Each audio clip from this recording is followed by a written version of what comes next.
नवरात्र में कुंडनपुर गया था, वहां श्री कृष्ण बलराम जी ने हार कर भागा था।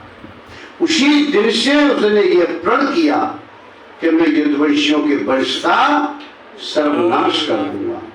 अष्ट शिषपाल के मारे जाने की खबर सुनकर उसने यह विचार किया कि यदुवंशी बहुत बलवान है, इसलिए उनके वंश का नाश करने के लिए पहले किसी देवता से वरदान प्राप्त करना चाहिए।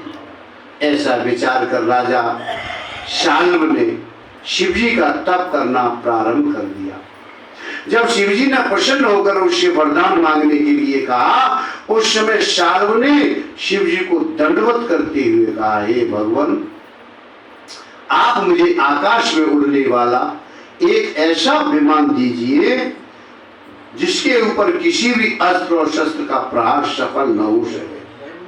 यह वचन सुनकर भगवान शिव ने मैं दानव को बुलाकर कहा कि तू एक ऐसा विशाल विमान बनाकर राजशाल के लिए दे जिस पर किसी प्रकार के अस्त्र शस्त्र का प्रयोग न चल सके। इधर इच्छा अनुसार उड़ाकर क्षण भर में पहुंचा दी। जब शिव जी ने मैं दानव को यह आज्ञा दी तो उसने तुरंत ही एक अष्ट धातु का बड़ा विशाल विमान अपनी राक्षसी माया द्वारा तैयार कर दिया। राजा शाल्व अपने अनेक योद्धाओं सैनिकों को शस्त्रों से सुसज्जित करके विमान पर चढ़ाकर और द्वारकापुरी को चल दिया। उन दिनों भगवान श्री कृष्ण प्रद्युम्न आदि को यज्ञ संपन्न होने के बाद द्वारका को भेजकर स्वयं धर्मराज युधिष्ठिर के स्नेह के कारण आज बलदेव जी सहित इंद्रप्रस्थ में रह गई। जब उनकी अनुपस्थिति में राजा शाल्व ने द्वारका में जाकर पुरी की चारों तरफ से घेर लिया, वहां के वृक्षों को जड़ से उखाड़कर गिराने लगा। अपनी माया द्वारा आंधी चलाकर आग तथा पत्थर बरसाने लगा। उस समय द्वारका वासियों ने घबरा कर जाकर राजा उग्रसेन से सारा हाल कहा। तब उग्रसेन से प्रद्युम्न शाम्ब को बुलाकर आज्ञा दी कि कृष्ण और बलराम को अनुपस्थिति में राजा शाल्व हम लोगों को सताने आया है, अतः तुम दोनों भाई हमारे सैनिकों को साथ ले जाकर के उससे परास्त कर दो। आज्ञा सुनते ही प्रद्युम्न जी ने द्वारका वासियों को धीरज मंगाया और शाम और सात की कृतवर्मा तथा योद्धाओं के सहित बहुत से सैनिकों को अपने साथ लेकर रणभूमि में जा पहुंचे। उस समय राजा शाल्व ने प्रद्युम्न जी को आया देखकर ऐसे बाण छोड़ी कि चारों ओर अंधकार हो गया। उस समय प्रद्युम्न जी ने और जैसे ही अपना प्रकाश रूपी बाण चलाया, तुरंत सारा अंधकार नष्ट हो गया। ऐसा प्रकाश हुआ जैसे सूर्योदय होने से कोहरे का अंधकार नष्ट हो जाता है। तत्पश्चात जब शाल्व का रथ निकट आया तो प्रद्युम्न जी ने एक बाण से उसकी पताका को नष्ट करके दूसरे बाण से उसके सारथी को नष्ट कर दिया।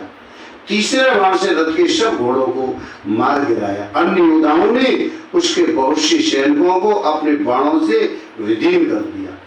शाल्व ने ऐसी वीरता देखी तो प्रद्युम्न के आगे युद्ध करने की शक्ति न रखकर मायामय युद्ध करना प्रारंभ कर दिया।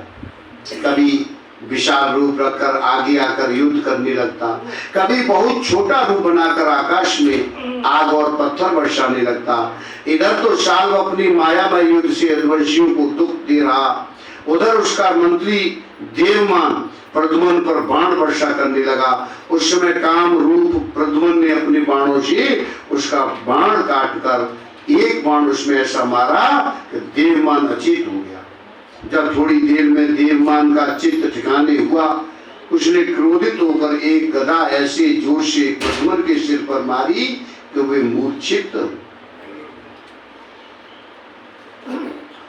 मूर्छा खाकर रथ से गिर पड़े। तब देवमान चिल्लाकर बोला कि मैंने प्रद्युम्न को मार डाला। जब यह वचन सुनकर सब यदुवंशी घबरा गए।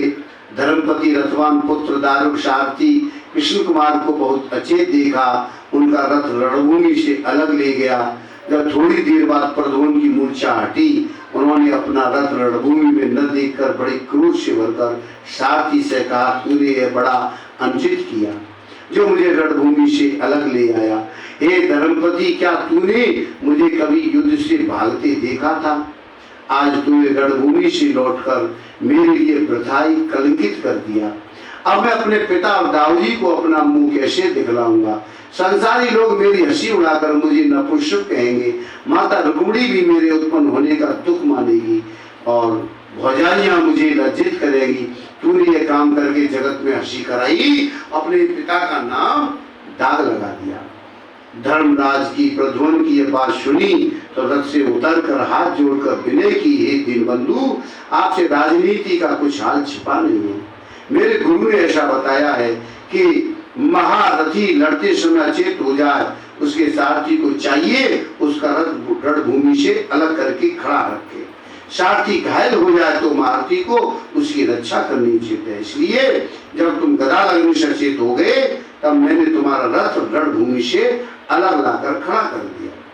तो हे भगवान, दौड़ाते समय मेरा रथ पीछे रहकर उसका रस्सी या पहिया टूट जाता तो मैं दोषी होता। बिना अपराध सेवक पर क्रोध करना उचित नहीं। थोड़ी देर विश्राम कर चुके, अब चलकर संग्राम कीजिए। यह वचन सुनकर प्रद्युम्न कहने लगे, धर्मपति, तुमने तो अपने गुरु की आज्ञा अनुसार ये काम किया, परंतु इसमें मेरी नाम धराई हुई, इसलिए आप ये शपथ खाओ कि हम ये हाल किसी से भी नहीं कहेंगे। धर्मपति ने शपथ खाकर प्रद्युम्न का सूर छुड़ाया और उन्होंने हाथ मुंह धोकर अपना धनुष्मान उठा लिया और रथ पर चढ़कर रणभूमि में शाल्व को श्री कृष्ण द्वारका को जाना तथा शाल्व को मारना।